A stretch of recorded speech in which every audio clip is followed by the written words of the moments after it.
Good morning, everybody, and welcome to the end of all things. It's Casual Friday. Casual Friday, right before Halloween. We're ready to hang out. We're ready to have fun. We're ready to close up this week, hopefully a little better than we left it. And we're ready to talk about, I'm told, dogs today. After a lot of you recommended it coming off the press conference stream on Wednesday and the Hangouts and headlines yesterday, I decided to look into what articles I could find about Pepper, the victim and emotional support dog of Waukesha County, Wisconsin. And so I was able to find some pictures of Pepper in action and a really good article that the Milwaukee Sentinel Journal, I think I got that order right, did actually when Pepper was originally hired, which was just a few months before the incidents at the Waukesha Christmas parade. So we've got a really good article to look at. We've got a lot of fun stuff to talk about. We've got a very good dog talking to victims and otherwise doing a very important and tough job in Wisconsin. And we may or may not have a guest come on to this episode. I never know.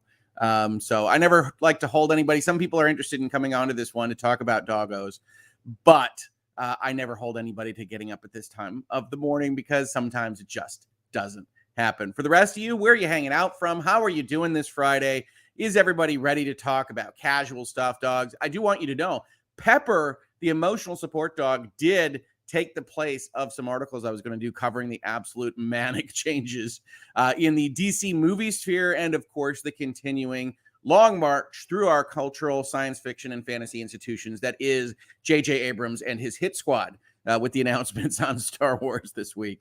So if you have any thoughts on those, any of the Doctor Who news, any of the very nerdy stuff we often talk about here on Casual Friday, do feel free to let me know in the comments. And we're going to have some fun today.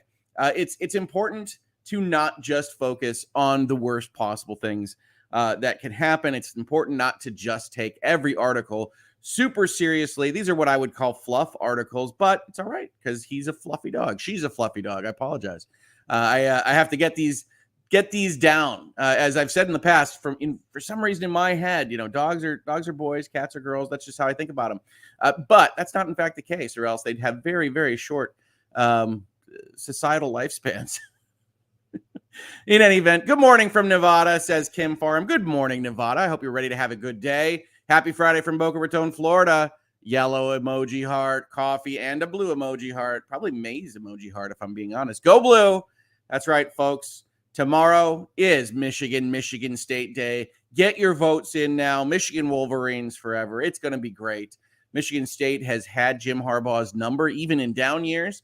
So we'll see what happens tomorrow, but I'm feeling confident in my team, so I'm looking forward to it even more than usual. What are you doing for Halloween? You doing any special Halloween walks tonight? You have any trunk or treats?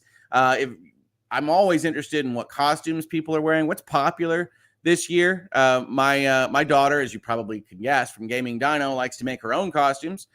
So she's got a really cool thing that is hard to describe. I think it's like a bear and a bat together with a lizard, maybe.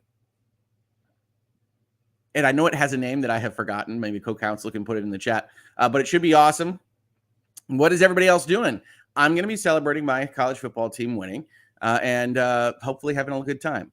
The other announcement I wanted to make, in case you didn't see it on Twitter, is that, as we mentioned yesterday, Ian, our lovely gnomish little guy friend, is down with COVID. So we have effectively pushed the content-based Lawyers and Dragons tomorrow to next week.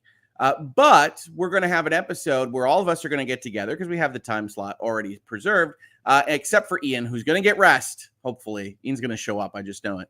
And we're going to talk about Lawyers and Dragons. We're going to talk about D&D. We're going to talk about the journey from, Alita looking at the camera and saying, "Is this where I make stuff up?" To now explaining everything to other people. Rob telling Natalie how to do things in the special diversionary week. And so, unfortunately, that's just the life. You got to work around these kinds of things. But everybody's on board. Hopefully, we'll have some fun. It's going to be completely loosey-goosey. So if you do have interest in Lawyers and Dragons, you have questions, we're going to have a bit of time to chat with each other.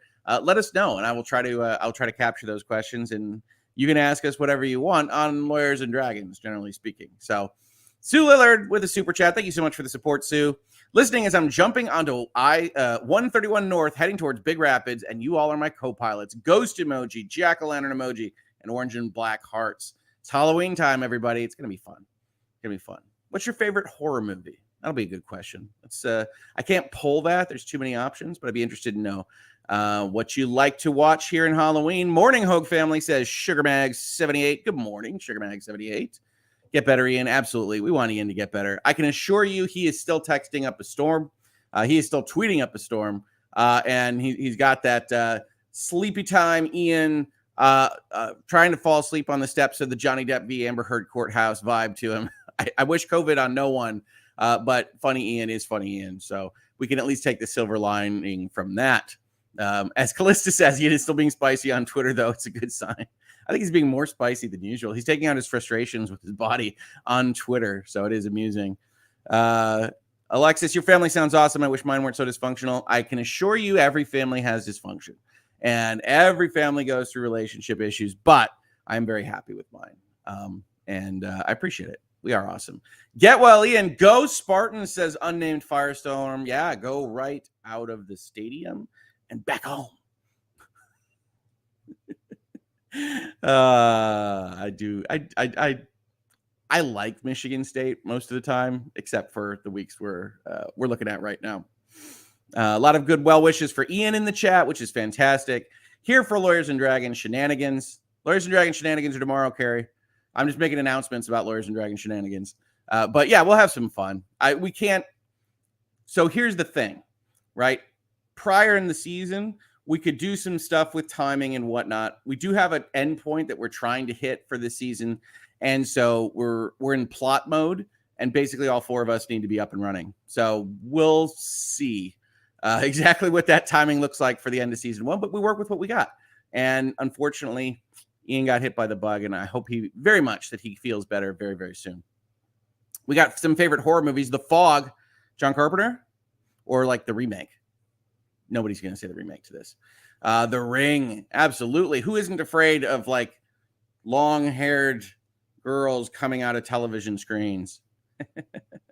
Is Pepper the new Camille Vasquez unexpectedly taking over coverage of the case? Well, the case is over, thankfully, at this point. And yeah, there'll be some victim impact statement scheduling on Monday, and then there'll be those statements. And I'll probably be watching them with you at Emily's stream, I would guess. Yeah, it's nice to take the good out of something, right? And Pepper looks like a happy dog that's helping people. And isn't that nice to see in the context of a situation that is just so awful? So yeah, let Pepper take over the coverage. Pepper is a nice thing to think about. Nay Z, I have 6 kids, 1 in college and 1 under 2. I'm over Halloween. Can we just skip it? Lol. I usually think of that as like a drunk emoji face, but I think it's just kind of like, yeah, I can't blame you for that either, but my kids are still young enough that it's fun. And I always love Halloween for the spookiness. Here in Michigan, it gets cold. It gets dark. October is a very kind of overcast month. Right now, I'm broadcasting this to you in the middle of the night. The middle of the night will return before I'm done with work. So we're in those months now where I essentially don't get to see the sun except for outside my window. And that's only sometimes. That's Michigan for you. Come, pure Michigan. Put the Tim Allen voice on. Rocky Horror Picture Show. Rabbit, I'm going to call a party foul here. Rocky Horror Picture Show, despite horror being in the title, not a horror movie, but still fun. Yeah, I think when I was in high school, we used to do throw the things at the screen version of Rocky Horror. Now, that wasn't the original, just in case you think I'm quite a bit older than I am. That was kind of a high school teenager thing to do because it was fun. It was fun. Jess Ruber says it's the ADHD. Even when you're sick, the brain doesn't stop. Laughing emoji for Ian. Yeah, he's tweeting up a storm. He's fun. Furunkel says Secret Big Squirrel. Hit that like button, subscribe, click that bell, and help send more young elves to school. Yeah, do go like and subscribe at Runkle the Bailey. He'll love that, and he deserves it. It's always a bummer to see somebody going through something and feeling so bad. So hopefully he feels better soon. Poltergeist, a good choice. Sue Lillard. I should watch Poltergeist with my daughter. The Grudge. That's one I haven't heard of in a while. The American or the Japanese version of the Grudge. I've never seen Stephen King Rose Red. That's interesting. Halloween. Not Halloween ends or Halloween is over or Halloween this time we mean business or Halloween Chapter 3. The original? Yeah. Mike Myers, Halloween, pretty cool. YouTube didn't want to give me any sound on your stream. Third time's the charm, I guess. Good morning, all. Hopefully sound is coming out. I think the chat would be more upset with me if it wasn't coming out. The original When a Stranger Calls. I have not seen that one. I like that.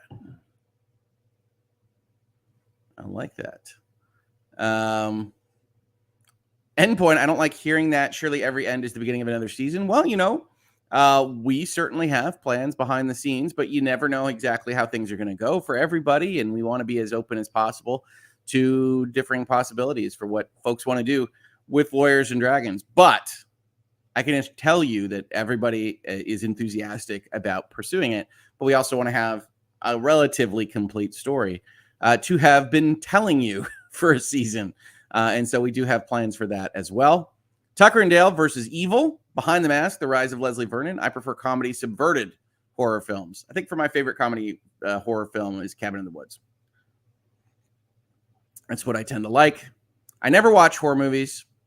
Watched Blair Witch Project as a kid, and I'm scarred forever from that. What's funny is I can still remember I was working at my mall. Malls were places where a bunch of stores were put together in one location back in the day. I was working at Electronics Boutique, and we got free tickets to the Blair Witch after our shift. So it started at like 11 p.m. or something. And I remember standing in the parking lot afterwards with my buddies from the store and being like, that one kind of gets under your skin. You look at it now, and of course, very little happens in it vis-a-vis horror itself. But after a long day of work, in the dark of night, with no cars on the road, in little tiny Michigan, you're like, I love the Innkeepers. That's Ty West, right? And Oculus. I can't choose between them. All right, those are interesting choices. I like that. My favorite scary movie is Deep Blue Sea. Not a fan of things that want to scare me. Okay. I love it. If it gives you that tension, you can watch whatever you like for this kind of season and the horror movies in general. So definitely Deep Blue Sea works for me. Skew SME, I'd like to celebrate Parag getting the boot from Twitter. As many of you may have seen after we did our hangouts and headlines yesterday about it being a little jumping of the gun, it does in fact look like the deal was closed at about 8 or 8:30 p.m. last night. And closed is going to be in quotes there because chances are money doesn't change hands that late. That's not generally how bank transfers work. So it's going to be closed effective that night, I would say. And then it's almost certainly going to be transfers of money and things today. And I believe Twitter's been pulled off the stock exchange because, well, it's going to be bought out. When that money changes hand, there's not going to be public stock out there anymore. So you can't move it around. And yeah. Elon Musk appears to own Twitter right now. If you were on Twitter at all last night, I think I posted the GIF of Bill Murray and Ghostbusters saying cats and dogs sleeping together, mass hysteria. Twitter was a fun place to observe. And as a guy that's relatively neutral-ish on Elon Musk, I don't love how he does business. I don't love the kind of texts and casualness that he treats serious inquiries and things like that. I still agree with this. I think Agrawal was taking Twitter in exactly the wrong direction. And I had said that November of last year. If you want to go watch that particular video, he didn't last a year. But I asked if what he had said and what his philosophy was going to break Twitter and potentially break CDA Section 230 and all of social media interneting as we know it.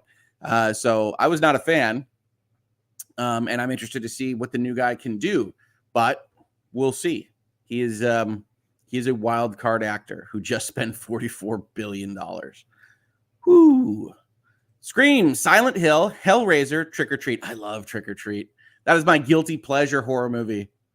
Trick or Treat is an anthology movie that is a goofy, kind of campy take on horror movies, but also has the usual stuff in horror movies. So check that one out. Oh, I love Trick or Treat. They're working on a Trick or Treat too, I believe. That'll almost certainly be disappointing. That's kind of how this works, but I'm looking forward to it. The Evil Dead. Evil Dead is fun, right? It's serious, but also goofy. Sam Raimi, good stuff. Speaking of Michigan State, folks, Sam Raimi. Good morning, Hoeg fam, says Disney Nerd 85. About to head back home from our Disney trip. Sad to leave, but we'll be glad to be home. Know that feeling? That's when you got the length of your vacation correct, is when it's like, oh, I like it here, but I'm ready for my own bed, etc. We've got Phantasm, Japanese Grudge for sure. What are you even talking about, Hoeg? I don't blame you. Phantasm I haven't seen. The only thing I know about Phantasm is that like the orbs were the inspiration for calling Captain Phasma in the series that I can't remember the name of, The Force Awakens. 28 Days Later. Do you like 28 Days Later or 28 Weeks Later? I like them both for different reasons. Nightmare on Elm Street will always be my favorite. Now, here's something I didn't realize. You might be surprised by this since I was covering Depp v. Heard so much. Johnny Depp is in Nightmare on Elm Street. I had no idea. I was just watching it the other day. I had not seen Nightmare on Elm Street in a long time, and he's not playing a typical Johnny Depp kind of character. He's just a dude, and he's in Nightmare on Elm Street, which is pretty wild. Sinister or Room 1408, both underrated horrors in my humble opinion. I like 1408. If I recall correctly, I like like the director's cut ending of 1408 better than the theatrical, something along those lines. And I have not yet seen Sinister. I did see IGN on the video game side post something that says science has proven Sinister is the scariest movie of all time, which at least made me intrigued. I don't even recall anything about that movie, but I might pick that one up here at the end of Halloween. I really enjoy paranormal shows, but scary movies aren't my cup of tea. That is totally all right. They're not co-counsel's cup of tea either. I'm the major scary movie aficionado in this house, and I think they're a lot of fun, but there's a lot of bad ones. I think the problem with scary movies or horror movies in general is that you've got a high ratio of movies that are not great, and sometimes you don't know that before you go in. So this is why I like these conversations, because there's a lot of referrals, a lot of word of mouth with respect to horror movies, because there is so much kind of noise to signal. Emily Aarons, I don't watch horror unless you count Hitchcock. I'm too squeamish. I do count Hitchcock. Hitchcock is awesome. Hitchcock is really great. And you can see exactly how much fright you can get or tension you can get without showing anything, right? Which is awesome. That's amazing. And I tend to like Hitchcock very, very much. And in fact, I think I've been on this channel in this space advocating for a movie called Rope that I really, really enjoy that doesn't get talked about quite enough. Oh, did you dress as a character for Rocky Horror? Oh, we're getting personal now. People need to know I went as Columbia more than once. So fun. I did not dress as a character, but I did have, I think, squirt guns. I'm trying to remember Rocky Horror. This is in high school, folks. I had squirt guns and rice, I think, were handed out to do this as kind of a fun teenage thing. And there were people dressed in clothes. But no, I wasn't in a costume myself specifically. That would have been fun, though. Sleepy Hollow and the Addams Family. Sleepy Hollow, Johnny Depp, Addams Family. Yeah, those are good movies. Those are fun movies. We're going to the drive-in this weekend. We will be watching Black Adam, but leaving before the new Halloween movie. No desire to see it. We will have our toddler granddaughter with us. Yeah, I don't know anything about... I can't remember the word. Is it? I think Halloween Ends was the last one, so I don't know what the current name of Halloween is. I apologize. Oh my God, you're having to explain what malls were. Kind of a joke. I think malls, people still understand what a mall is, even if they're just fans of Stranger Things season 3 or what have you. But I don't know about you guys. The malls in my location where I worked, where I spent time, they're like wastelands now. There's nothing there. So it's a new world.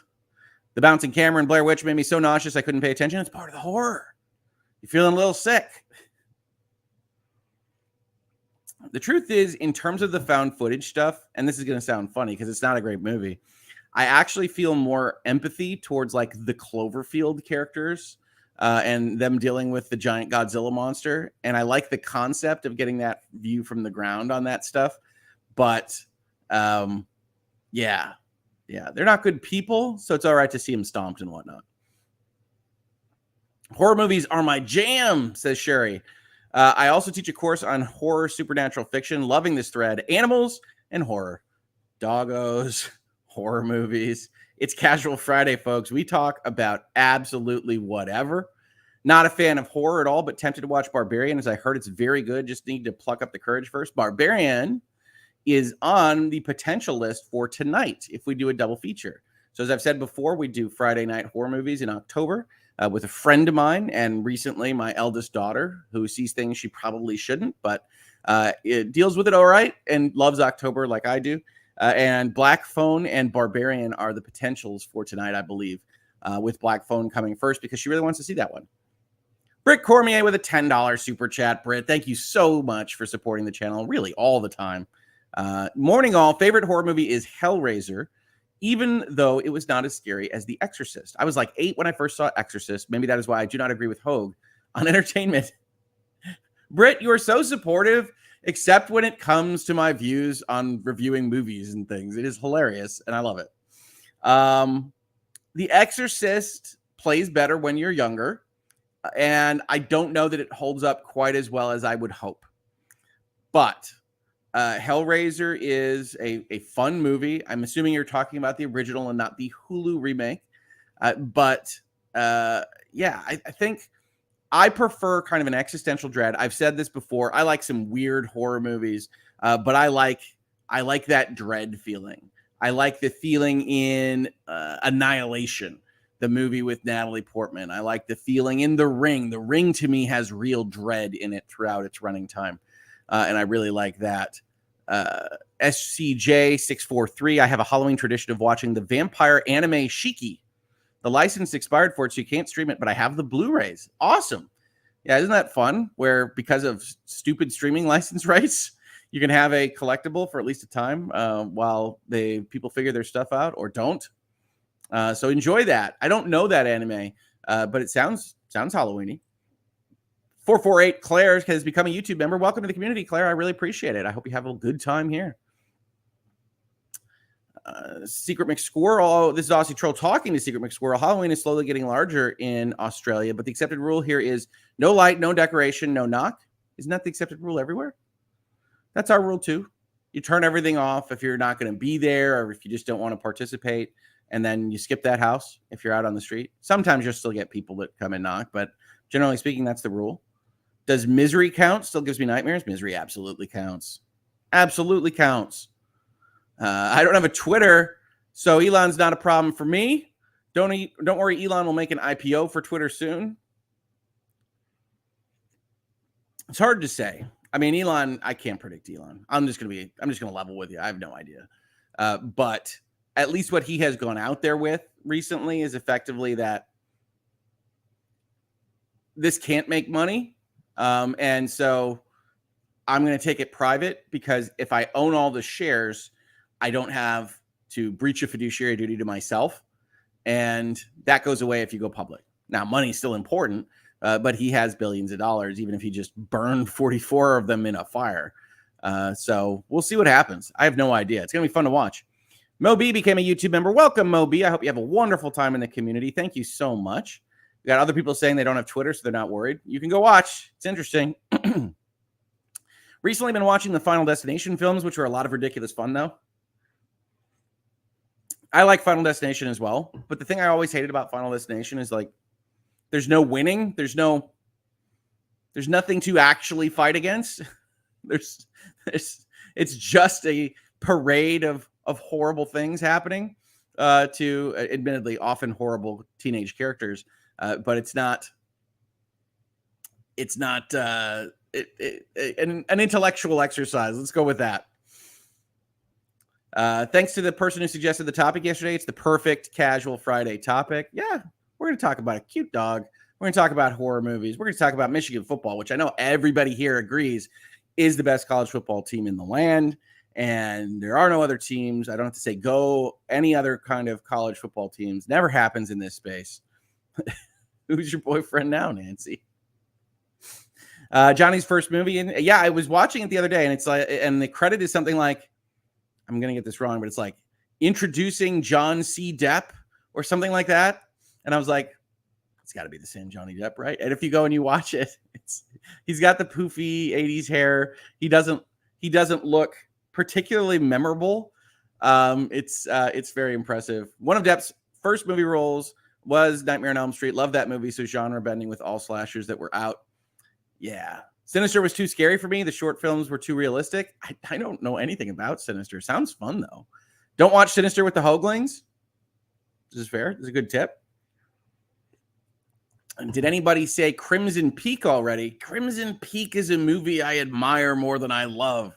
But I love the costumes. I love Guillermo del Toro. I love ghost stories. I like Crimson Peak a lot, but it does have a certain hollowness for me that I wish I liked it more. Last Indiana Jones was horror. Well, not the movie, but what the directors did to the movie. Ooh, sassy. Don't worry. We've got the directors coming back for more Indiana Jones. Harrison Ford will be wheeling around in a wheelchair. Not a big horror fan other than Supernatural. Supernatural nails so many horror beats. You can watch, I don't even know, 250 horror movies with Supernatural. So if you'd like Supernatural, that counts. Psycho from Sue Lillard, classic, always at the top end of like classic movie lists. It's unfortunate that basically you couldn't grow up without knowing the twist of Psycho. So by the time you see it, you're like, yeah, all right. Nightmare on Elm Street was Johnny Depp's first audition and first acting job. These are things I literally did not know until I watched it. I just did not remember at all because it's just so not a Johnny Depp kind of performance. The original Cloverfield is the only movie that managed to scare me, so it's got to be that one, right? I think Cloverfield, as much of a silly nothing movie as it is, has a lot of good things going for it. And I wish they had kind of proceeded to check that out. Evil Dead trilogy is fantastic. Army of Darkness is my favorite there, which I don't really count as horror, but I love the comedy in Army of Darkness. Exorcist. Halloween Ends is the current movie, but it's not worth watching. Fantastic. I have no idea what the previous Halloween was called then. I'm still missing one of the two really recent Halloweens. I'm going to try to skip ahead a little bit here as we get close to the 8 o'clock hour. Session 9 is the best horror movie most people haven't seen. I've heard of it. Have not seen it. You're right there. Have to admit it. Saw Blair Witch with 3 friends at the cinema when released. I loved it. One loved it. Oh, I loved it. One hated it. And one fell asleep. 3 totally different opinions on it. I think that's the Blair Witch experience. You have to really just be willing to put yourself out there. The Witch is actually kind of fun. I like the atmosphere. I adore The Witch. I do have to put subtitles on very often. They grumbled English in The Witch. But The Witch is great. Love The Witch. Yes, tonight is Barbarian. Going to give Barbarian a try, certainly, whether it's tonight or another night. Check out Insomniac Films. They're just starting up. Great talent and love for horror. It's funny. I think of Insomniac. I think of Ratchet and Clank. Now, a horror movie about Ratchet and Clank would be an interesting one. It'd be like Five Nights at Freddy's or something.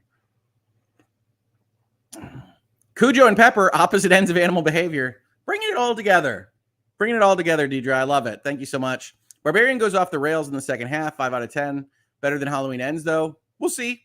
I've heard that the different acts have different structures and different qualities. So we'll see. The Ring is the reason I no longer watch horror. I had nightmares for weeks after that one. I love The Ring. The Ring taps into something. Naomi Watts is great in it. I don't know why she didn't have a bigger career, honestly. Sue Lillard, Prince of Darkness creeped me out. Prince of Darkness. What do I like from that era? Mouth of Madness. Twilight Zone is still unbeaten in really scary ideas in my view. As a show, yes. Twilight Zone is the best. Twilight Zone doesn't need all that violence, doesn't need anything. It's on broadcast TV, for heaven's sake. But so many of those episodes end with this notion of like, oh my God, that would be terrible. Oh my goodness. And I loved it as a kid. I watched so much Twilight Zone. I want to get my daughter into Twilight Zone because it is that intellectual kind of horror. Cabin in the Woods is great too. I love Cabin in the Woods, but it's manic. Go Penn State. Well, they're not playing us. We can always root for whoever's playing Ohio State. Sure. Oh, please. I assume this is when I'm talking about Michigan. It's all right, aviation fanatic. Hey, we got guests. It's Rob of Law and Lumber, folks. How are you doing this morning, Rob? I was fine until we started talking about horror movies. Oh yeah, you're not a big fan? I hate horror movies. You hate horror movies? No. So I agreed with you on the movie Annihilation. I love liked that Annihilation. movie. That was a great movie. No, I had a bad experience with a doll, like as growing up, like so Chucky. My brother would torment me with that movie. I like your description. I was going to ask, like, oh, wow, you had a bad experience with a doll, and you actually lived a horror movie. Well, Rick, one of the dolls came to life this one time and threw my uncle down the stairs, and we had to fight it. We had to get some priests in there. We got rid of the demons in the doll. There was no fighting and there were no priests, but there was a doll, and it was, you remember the old. So my grandmother had all these dolls that she passed down to my younger sister. Yeah, and the dolls had little eyes that popped open, right? sure. So my mom told me to go put something away in my sister's room. So I go and I put something away in my sister's room, and I go and close the door to her closet. And as I'm closing the door to the closet, there's a stupid doll that's sitting there on the side of the desk. And the eye, like one eye was like flicked like down like that. The second I shut the door, the eye flicked open. That's great. That's great. My and I think my lifelong, not exactly fear, but discomfort with clowns comes from the fact that my Nana, who had the pinball machine, which I loved, in the basement, and it was all dim and dark, like a 1950s, 1960s house would be, had these like paintings of clowns across the basement, and kind of old Norman Rockwell-esque type looking clowns. And you'd be in the dim light and he'd just stare at you. And they were like nailed to the wall. So you couldn't turn them over. You couldn't get them down. Youth. But that's the fun of horror movies. You can feel something while you watch these things.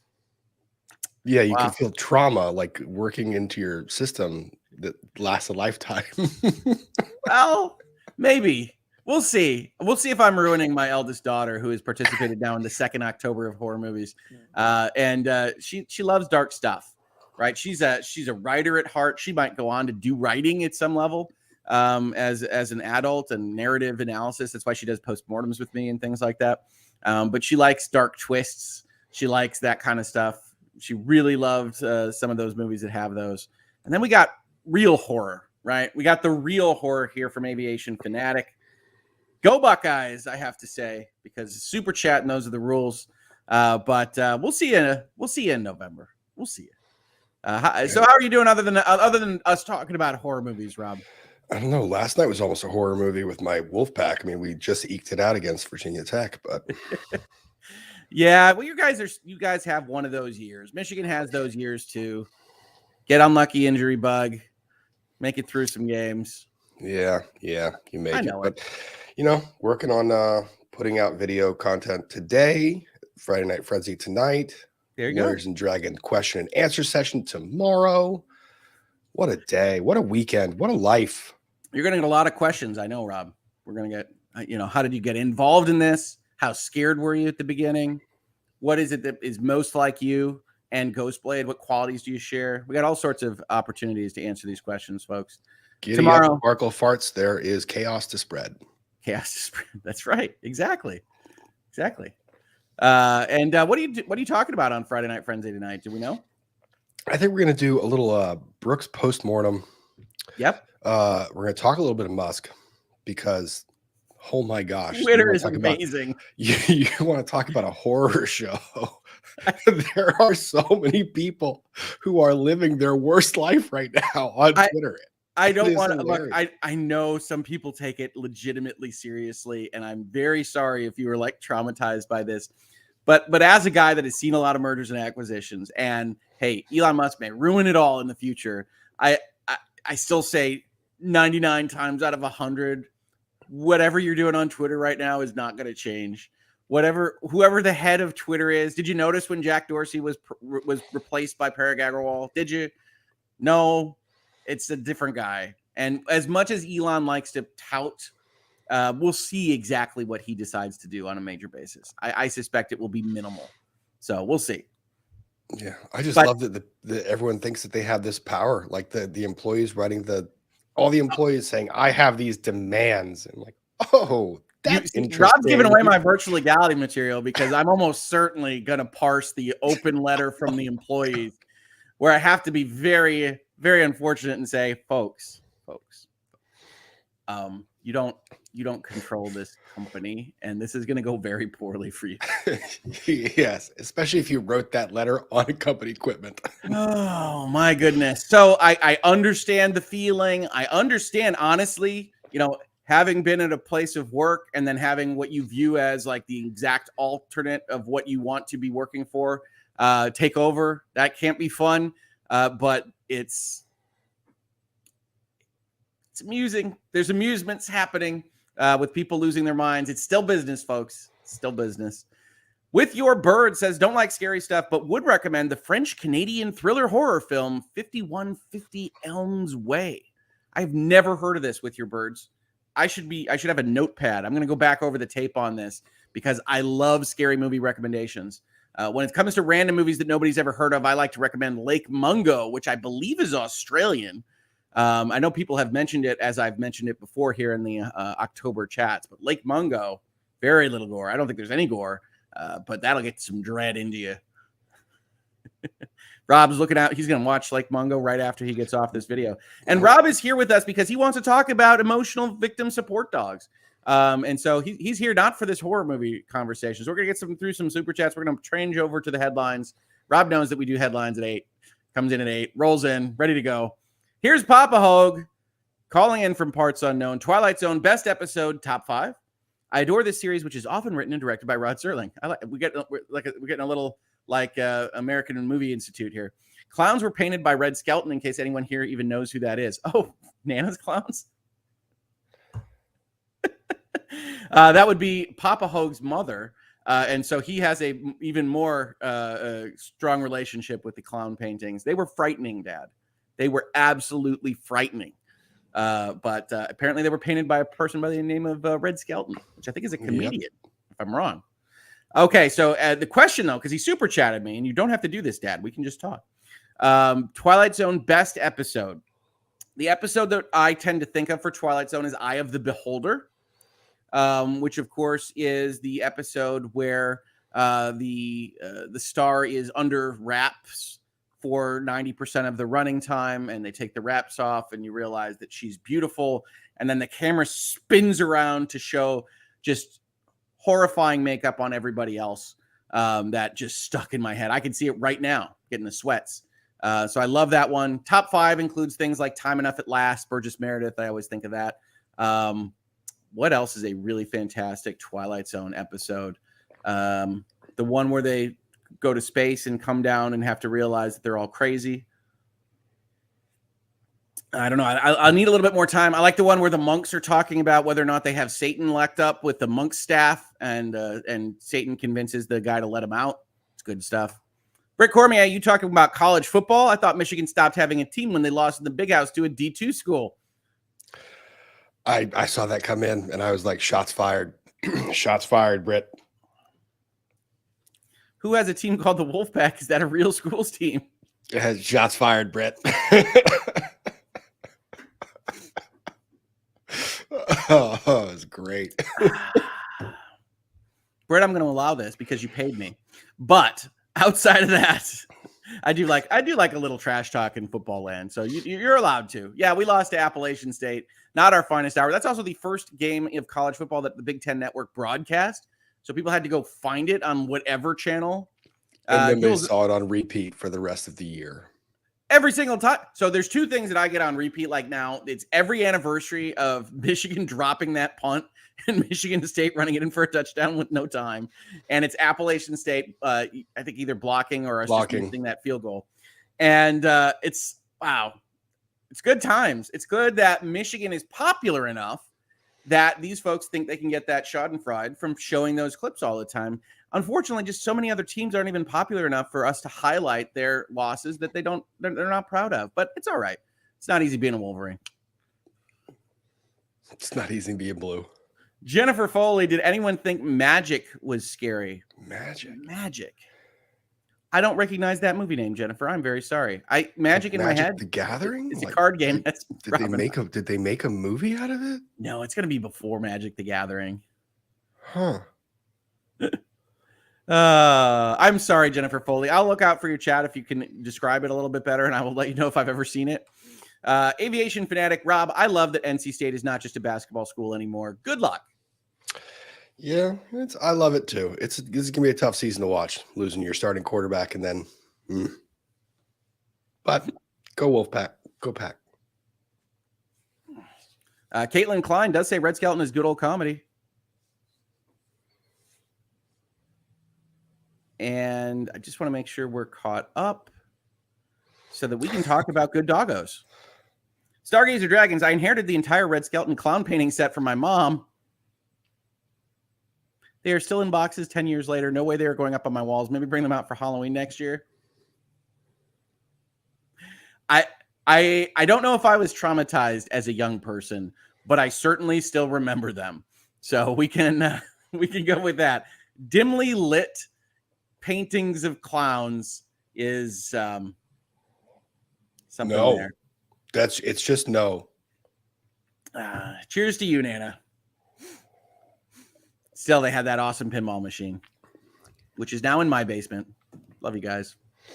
Okay, let's talk about.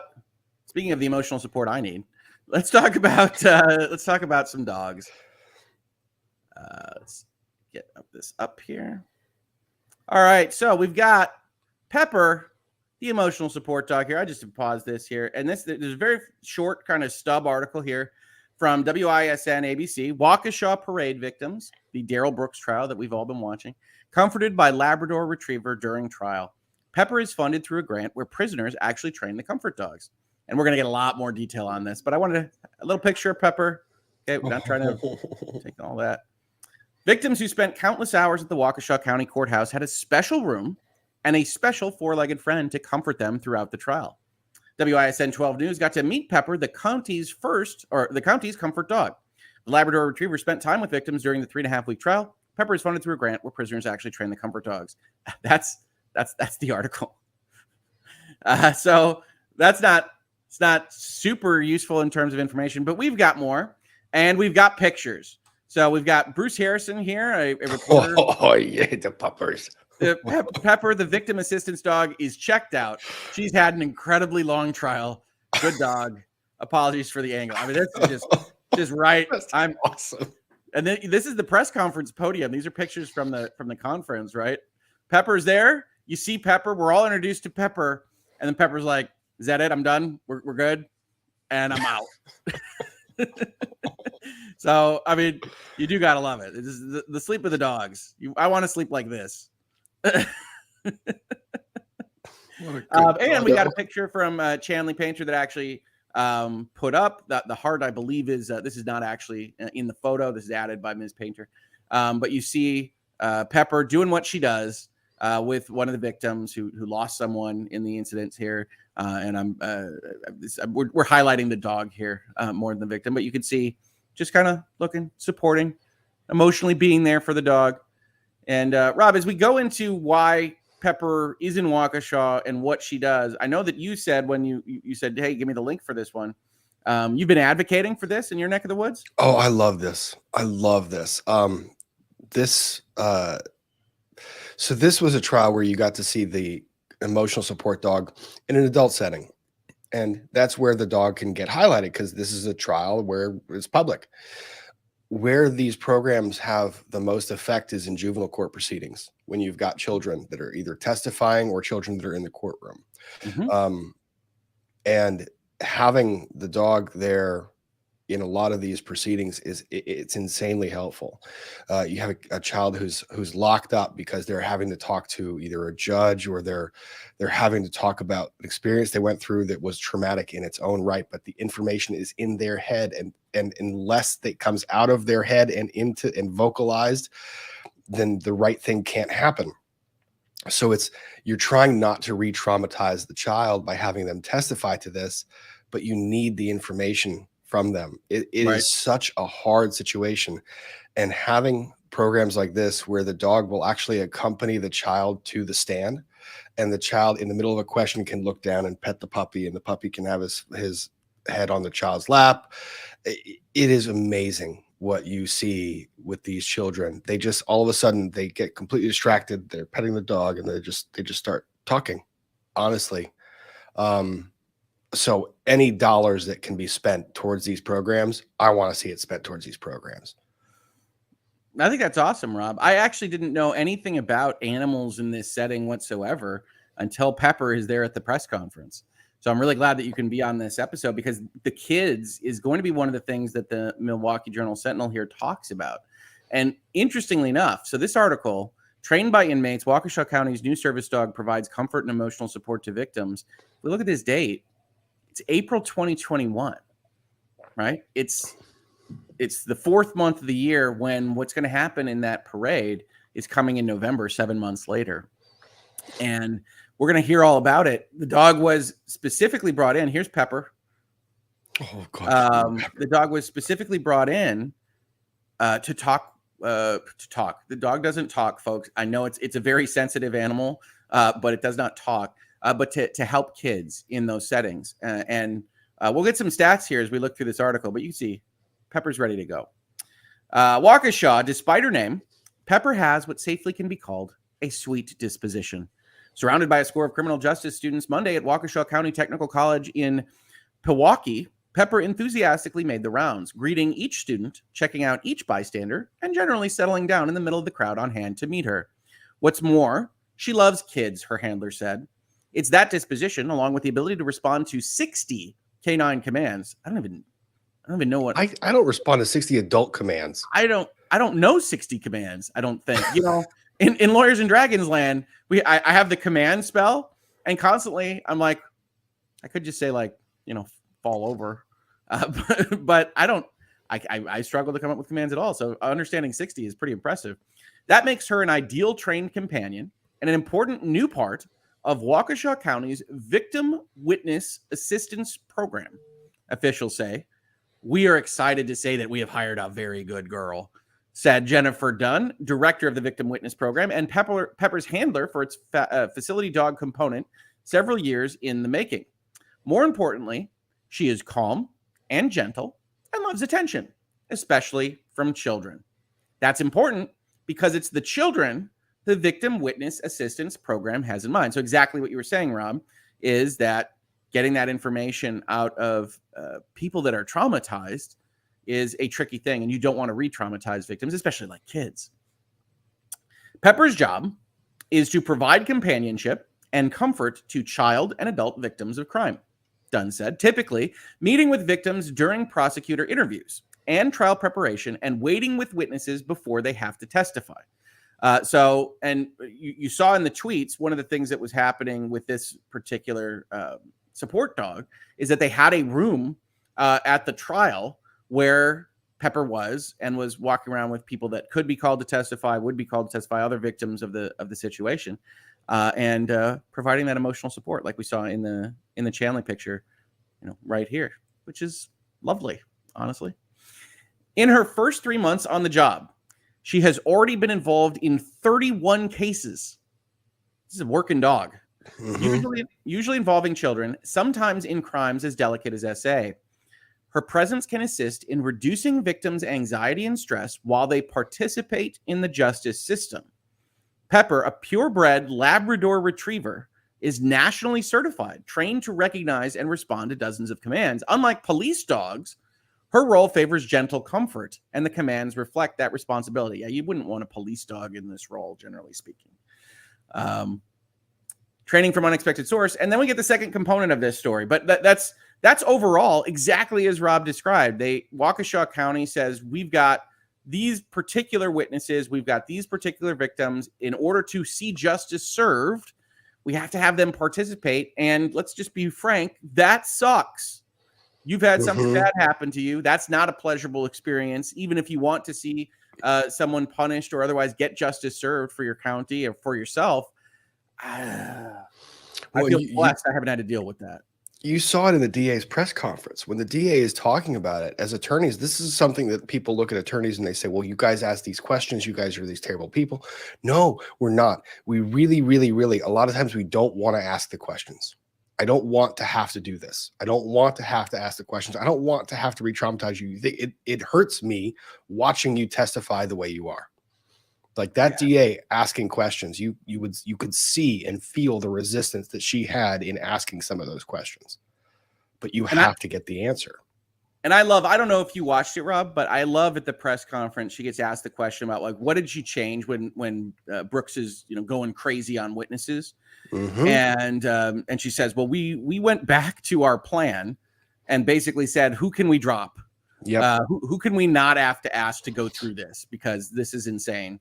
And stripped out the witnesses they didn't absolutely need. And they put up Mr. Bonesteel, who looked like he could squash anyone who asked him a bad question. Well, exactly right. Right. Because I was on with Emily while you were in Vegas, Rob.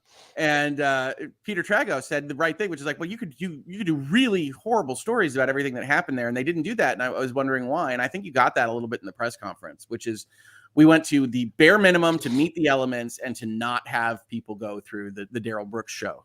And I thought that was a really insightful answer and a really important one.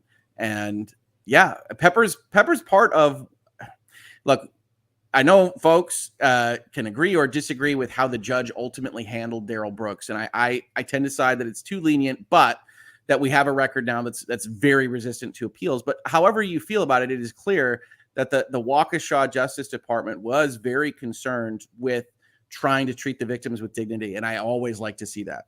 And I think Pepper's a part of that. And let's talk about how Pepper came to be, because this is an interesting part of the story. You'd probably never guess who the trainers for Pepper are. It is inmates at Oshkosh Correctional Institute, as well as volunteers from the organization that made it possible. Dunn said that the Waukesha County Witness Victim Assistance Program worked closely with Journey Together Service Dog, a nonprofit organization that provides highly trained service dogs to veterans, crime victims, and agencies. What's unique about JTSD is that it teaches prison inmates the skills they need to assist in prison dog training programs. In this instance, Pepper was raised and trained for her career of helping crime victims. Dunn said, I work very closely with Journey Together. I can't say enough about what an amazing program it is. I have been a victim advocate for 27 years since graduating law school, and that program really broadened my view of rehabilitation opportunities for offenders. I think Pepper is the best example of restorative justice I've heard of, inmates training a dog to help victims. And restorative justice is an important concept. If you haven't been in law school, it's basically the opposite of retributive justice. It's what is the prison system? What are the cages designed to do? Yes, punish. We want to disincentivize people out there in the world from doing bad things. But also as a society, can we make it so that those people that are in those situations, that have done those bad things and are serving their time, can we rehabilitate them? Can we do things that get them back out and be functional, productive members of society? And so, this is essentially two birds, one dog kind of as a scenario. You get the Pepper out there helping victims, and you have the inmates that are in there for a reason, helping make the Peppers out there in the world. And I think that's one of the reasons why this got a big, long article. This is a big, long article for ink space in the Milwaukee Journal. What do you think? Good. Yeah. I want more. I would love to see more ink on paper highlighting this type of behavior. Good things in the world. Oh man, you need it. Like when you said you were like, I'm going to talk about Pepper. I was like, I want to be on this. Yeah, well, we talk about a bunch of stuff in headlines, right? And very often it's about how things are getting reported wrong, or this bad thing or that bad thing. Casual Fridays are when I nerd out. We talk about whatever. And in this particular case, we talk about happy, good dogs that are helping people through very trying times. So I think it's a good thing. I think it's a good thing. Have you heard of programs like this, by the way, Rob? Programs with inmates doing this kind of thing? The inmate training. And when you were talking about it, when you're talking about the restorative aspect of the justice system, I think the best example I can think of is like the people who say, I regret what I did during sentencing, right? The restorative part of this program is basically saying, okay, you regret what you did, prove it. Yeah. Make well, then yourself everybody's a not a better lost cause, right? They're not all hardened and going to never be productive at all. And so if society can come through for them in some fashion, that society should try. Yeah. Now there's something, I mean, there's definitely a filtering program. There's definitely a way that they're selecting the appropriate inmates to do this type of training. And as long as that selection method is there and Judging by Pepper, the good girl's performance during this trial, I would say that they did the selection process just right. Yeah, I'm all for it. Yeah, you don't want angry prisoners training your emotional support dogs. That's not going to go well. Don't want Michael Vick touching my dog. Oh, no. Oh, no. JTSD certainly isn't a one-trick dog program. Its organizers say the organization's core mission is to produce service dogs for people struggling with post-traumatic stress syndrome, a condition often, though not exclusively, associated with military personnel emerging from combat. But, as this story shows, Journey Together also trains dogs for other special uses. We have a dog that goes to work each day at the Christine Ann Domestic Abuse Center, said Brenda Sirchione. I'm sure that's a terrible pronunciation. I apologize, Brenda. JTSD's training director. One dog works at a charter school for autistic children. Another is with Gold Cross Ambulance Service in Appleton, and one is with the Sparta Police Department. I'm really intrigued by the ambulance. Is there a dog in an ambulance somewhere in Appleton? I would imagine that, imagine that your significant other or your parent or your mom or your dad or your somebody that you know is being taken away in an ambulance. Yeah. And you're watching that happen. Yeah. And they're like, here is this lovely puppy. Please pet the puppy while we're taking care of your mom and dad and trying to make them better. But here's a puppy to help you feel like you're not alone. Hey, maybe that's exactly how it works. I would never think of it in this context. I love the Domestic Abuse Center here. School for Autistic Children. These are very good use cases in my head. I intuitively, but this was the one that jumped out at me. Is like, I wonder how that works in practice. Yeah, so they do a bunch of these different things, and that's going to come up because this actually had to have a fundraising done for Pepper because this isn't what that group does as a core mission. They helped start the prison dog training program at the Oshkosh prison in 2012. The inmates are volunteers who work without pay as they train the dog over 20 to 28 months, sometimes with added help from the organization's non-prison volunteers afterward before the dog is placed. So they need to train it a little bit more after the fact. But inmates' roles extend even further.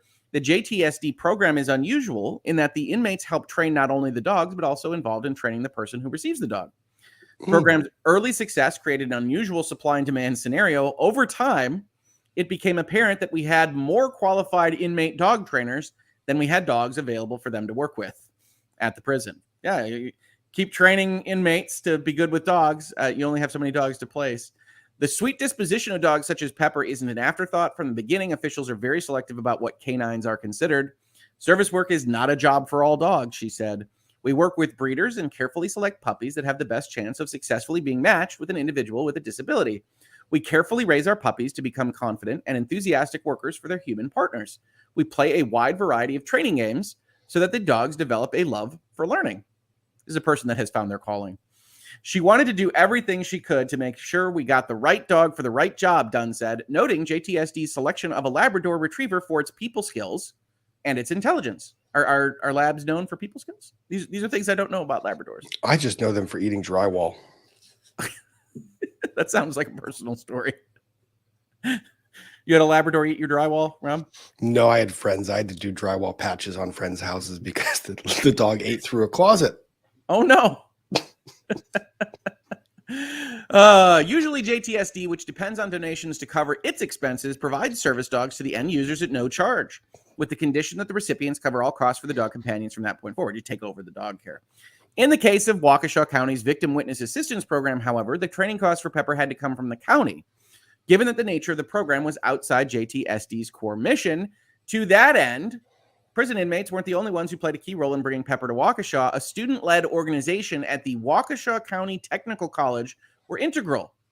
Kappa Theta Rho, the criminal justice club of the Waukesha County Technical College, heard about our efforts to implement a facility dog program and embarked on a fundraising campaign on Pepper's behalf.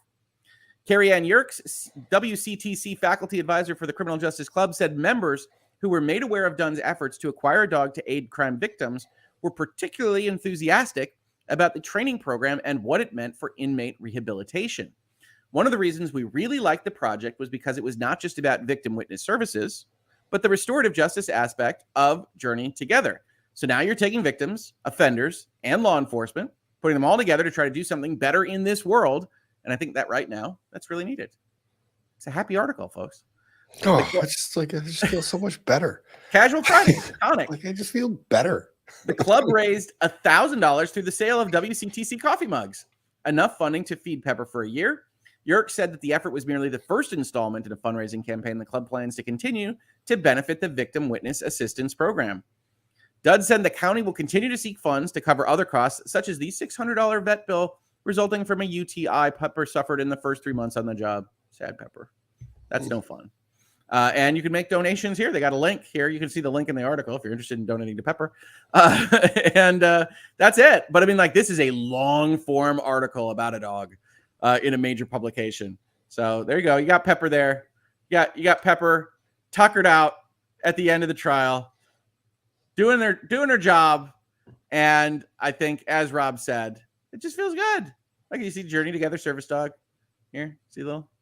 I love the, it's so corny, but I love the vests on these dogs. Like it's official. Give that dog a uniform. Give that dog a uniform.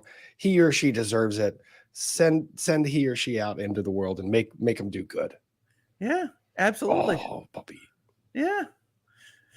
So, folks, what do you think of Pepper? I think I know where this is going to go. What do you think of Pepper? Do you have dogs that you otherwise use, might be sitting on your lap right now for your just generalized emotional support, or when you really need that dog? Are you a pet family?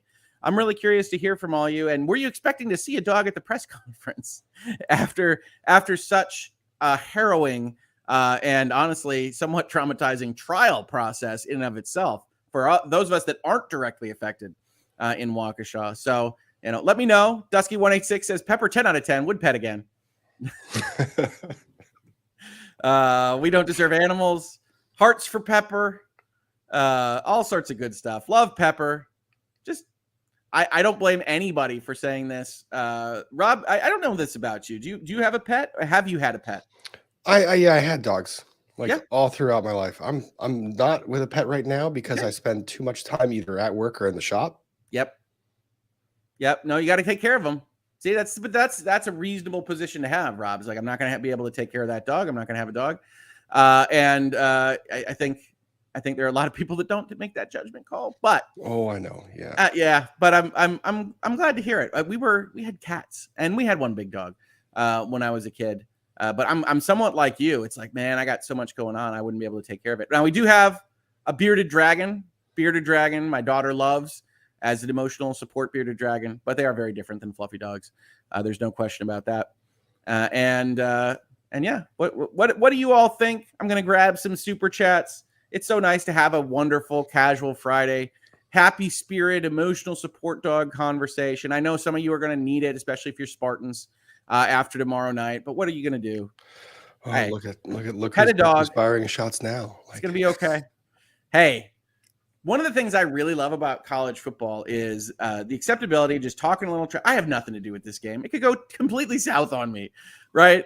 But you say, hey, I'm proud of my team. You just put your emotional investment in something that is completely outside of your control, which is just a horrible decision to make as a lifetime commitment. Like, there are so many more. My brother, who does not follow sports ball and is like, looks at it like a weird thing, is like, it seems to affect you negatively more than positively, Rick. It's like, yeah, well, there's a lot more terrible losses and ridiculous referee calls and things like that than there are moments of glory. But my God, when you have that moment of glory, I'm still living high off the Ohio State win from last November. Still, a year later. Folks in the chat, you should see Rick's and my text message exchanges on Saturdays. It's funny. It's very funny. There's emotional support. There's emotional support being cast via text message. Well, it's been a good season for Michigan. So I love one where Rob responds to me. I hope I'm allowed to say this. I should be allowed to say this. He's like, I got friends. I got friends from Michigan. I got friends from Penn State. I knew I'd be comforting somebody today because Michigan smashed Penn State.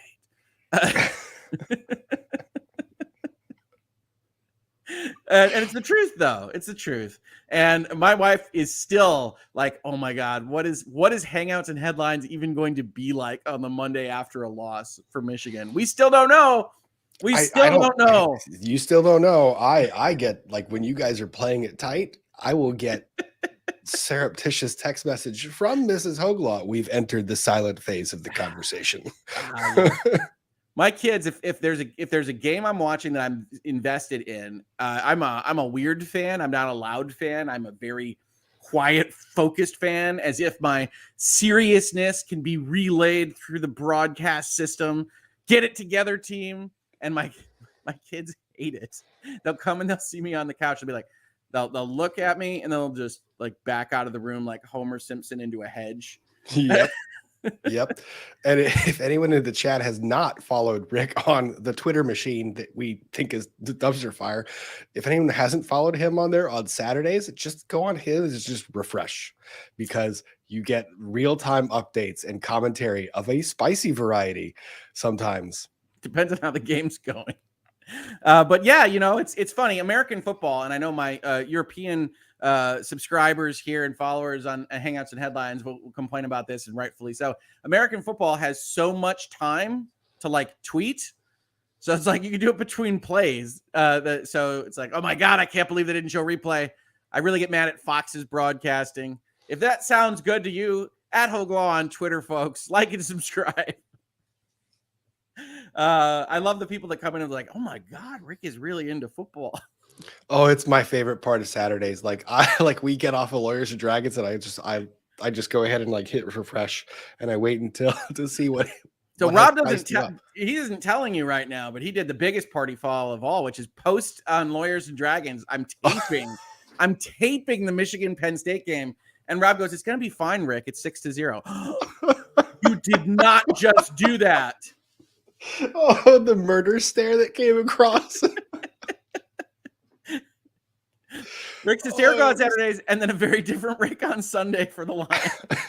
Yes, yeah, the fatalistic, the so emotionally invested, and then the fatalistic that you see on Sunday. It's like the weekend highlight reel. It is awesome. See, the Lions, if you're going to be a Lions fan, you have to have this level of emotional detachment that you're just like, wow, that sure was an unusual set of things that happened to the Lions just then. Who could have expected the double fumble score on the other side? What are you going to do? Yep, you're keep in mind you're talking to a Washington fan. Like our one win. One team has lost to the Detroit Football Lions. It is the Washington Commanders. There you go. My daughter, who likes to mock me now, she's turning 13 very, very soon. She's been 13 for years. She likes to mock, and she'll sit with me with the Lions and be like, why do you hate such a terrible team? How do you live with being a fan of this terrible team of football? And then she'll look at like the one and be like, who in the heck lost to the Lions? Mm-hmm. Have you reached the point yet where you actually look back here and you're like, it was funny when you were younger. You're right about the age where it stops being funny and you get to spend the night outside. Honestly, Chelsea, my eldest has been a teenager there wasn't a preteen phase. It was teenager all the way. So she's a lot of fun. She's great, but she's a full-on adult when it comes to argumentation. I don't know where she gets all of this. She just likes to argue point after point after point. She likes to critically parse what I say. Where does this even come from? I have no idea. But she really likes to mock my love of the Lions. Nazy, feel bad for Washington fans. I'm in Virginia too, Rob, and y'all are everywhere. Bless your hearts. Hearts emoji. Bless your hearts. Bless your heart. I'm pretty sure your owner is going to be the first owner in the history of professional sports in America to get ousted. Please. So. Please. We've been begging for that one for years. We'll do a casual Friday after Dan Snyder gets ousted. We'll have Rob on. He'll be in a party hat. It'll be like New Year's Eve. He'll have one of those giant kazoo things. Yep. I agree. That's a fantastic idea. Mrs. Hoeg Law with also some shade. I need an emotional therapy for dealing with the lawyers in our house, including me and my daughter, I think. No doubt. All right. Let's hit some super chats. Let's get people on our way for their Fridays. Let's get Rob on his way. I'm sure he has some busyness to attend to as well. Here's Papa Hoeg back with another super chat to tell us his 5 favorite Twilight Zones, I believe. Walking Distance. I knew this. I knew Walking Distance was one of his favorites. That's a nostalgia play on that fact that you can't go home again. Eye of the Beholder, which I named. Death Ship, he loves that one. Dad loves a good time loop, folks. Franklin the Slot Machine. And finally, Who Said This Was Heaven? Nana Still Loves You. I love Nana. Hearts and happy face emojis. Franklin the Slot Machine, I think I prefer the version of this that is Nick of Time, which is William Shatner with a tiny little fortune telling machine at his table. Yeah. Yeah, and whether or not you can control fate. I love a good story where you're hoisted on your own petard by trying to avoid fate. It goes back to the Greeks, I think, but also made really, really approachable in Twilight Zone. Thank you, Papa Hoeg. I appreciate it. Those are good choices, by the way.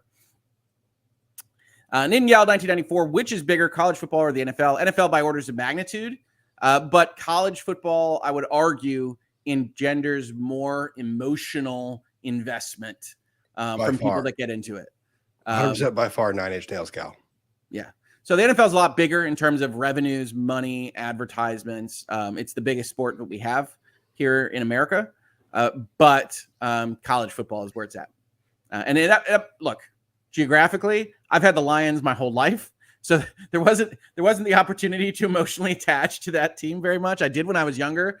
That's a mistake. Young Lions fans, don't do it. Mr. Miyagi, don't be there. Yeah, don't do it. You got to get to that level of detachment that maybe is unhealthy, but will allow you to watch their games. Chrissy Lee, I know it's very different, but I'm actually working on getting a support dog to live with me. I have spina bifida. I apologize on that. Spina bifida. Thank you, Rob. Survivor of DV and have seizures. Lowering my stress and anxiety lowers my symptoms. That's awesome. That is awesome. The lowering of stress and anxiety, not the rest of the stuff, which is less awesome, definitely. But I hope you get that. I hope you get a support dog, and I hope it helps a lot because that sounds like the kind of thing that would help a lot. Thank you so much for the super chat, Chrissy Lee. I'm very sorry to hear about the rest. Finding these programs, like, look, to you guys that are watching right now, if you like hearing these stories, like Chrissy's a longtime supporter of both Hoeg's channel and, she supported my channel since the start. Yeah. These programs, they need donations. So rather than send money to us, you guys send it to those programs. Look for it in your area. They're there. Hey, I think that's a great idea, Rob. I have no problem with that whatsoever. Chrissy, I hope you get that support dog, and I hope you feel better. Yeah. Thank you so much. Vicky at the warehouse. Happy Friday. It's one of my favorites. Friday. We made it. Good Lord. What a week. I can't speak to everybody. I feel like I start every Casual Friday episode being like, oh my God, what a week. As it turns out, having like 3 jobs at once is quite the thing. You mean you're sleep deprived too? Oh my God. I don't know what sleep is. Hey, I love every bit of this. I love these conversations. We got 1,000 people at 8:43 in the morning. Okay. So I love all of this. But yeah, wow.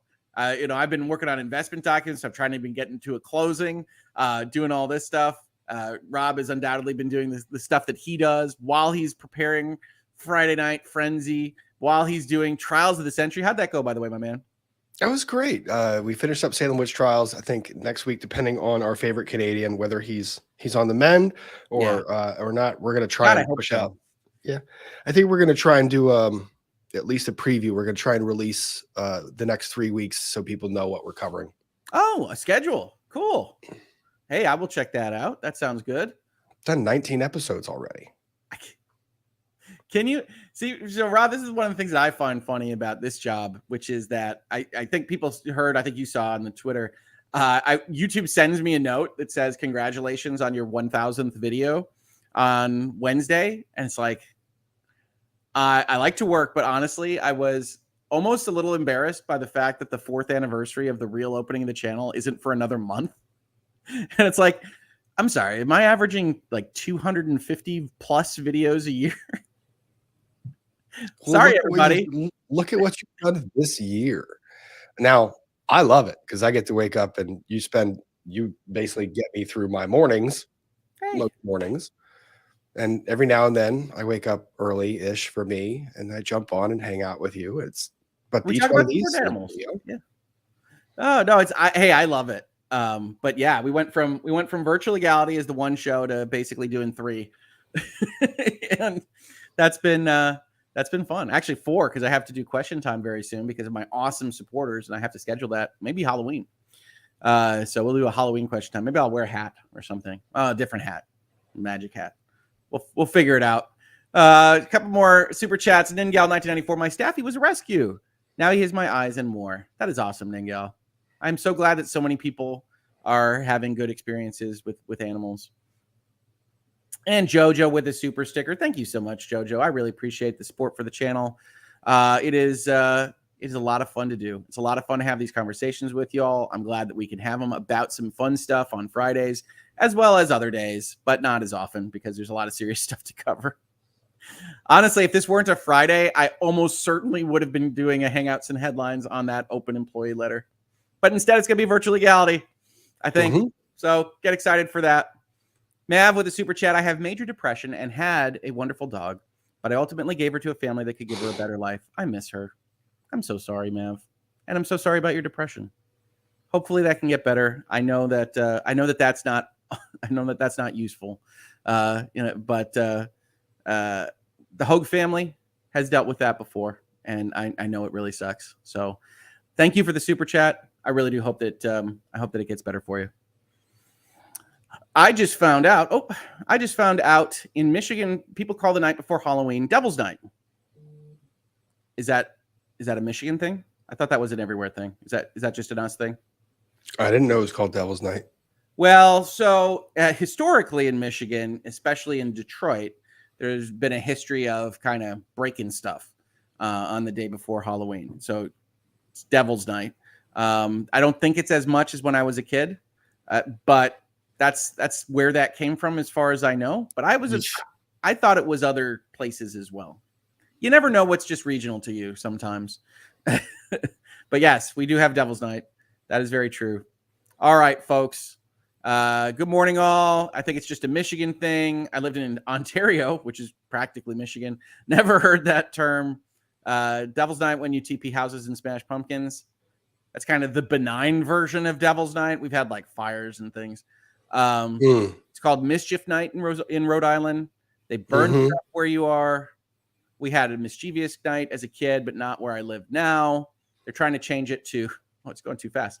They're trying to change it to Angels Night to combat the fires, et cetera, et cetera. So that's down here in Memphis. Might be like a regionalized Midwestern thing. Upstate. Invest in a paintball gun and just that's what I would do. And no, I'm talking about the people that come and try to damage property. You're going to get hit with some paintballs at high velocity. Well, there you go. There you go. Rob, come and see us at the DCAG's office. We have our own support dog for juvenile victims. Happens to also be named Pepper. Oh, that's a fantastic idea. Hey, Jill, give me contact info and Twitter or wherever. DM Rob. Yep. He will come and visit your Pepper. I will visit the puppers. Pepper the pupper. Pepper the pupper. Pepper the pupper. Suburban New York called it a gate night. Yeah. All right. As a teenager in Ohio, going to hell was a thing. We have a city named Hell, Rob. I don't like that. In Wisconsin, never heard of Devil's Night. All right, folks. It's Friday. We're going to do some stuff. We've gone far afield. We got more chats coming in. I'm sure there's various versions of Devil's Night across the country. Thank you so much for the super chats, everybody. Thank you so much for joining me here this morning. Rob, you got Friday Night Frenzy tonight. So we'll look forward to it. I will check in on you, maybe probably watch you in the background while I otherwise watch those horror movies that you don't like with my friend and my daughter.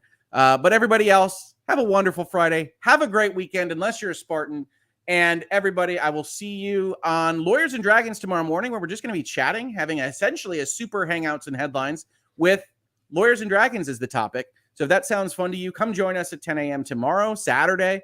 And I'm also on the Bitcast on Sunday. If you don't like any of those things, that's cool too. Like and subscribe on the way out. And I will see you on the next episode of Hangouts and Headlines next Monday. Goodbye, everybody, and have an absolutely great